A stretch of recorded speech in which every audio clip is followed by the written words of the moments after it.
பாருங்க இப்படி தூங்குறாங்க. மொத்த குடும்பமும் இங்கே தான் தூங்குது. வேறு வேலை என்ன? 2 தட்டு சாப்பாடை சாப்பிட்டுட்டு படுத்து தூங்க வேண்டிதான். இவன் மறுபடியும் மாசமாக இருக்கா.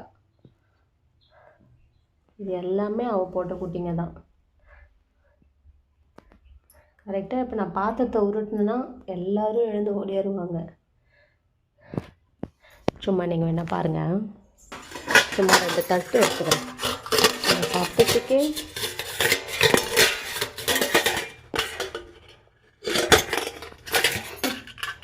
பார்த்துட்டே இருங்க. அவருங்களேன் ஒரு தட்டு சவுண்டு கேட்ட உடனே எப்படி ஓடியாராளுங்கன்னு போங்க. சரி, ஏமாந்து போகாதீங்க. கொஞ்சம் சாப்பாடு வைக்கிறேன், வெயிட் பண்ணுங்கள். ஆனால் ஒன்றுங்க, எந்த சாப்பாடு வச்சாலும் சாப்பிட்ருவாங்க. சாப்பிடு, அங்கே பார்க்காத.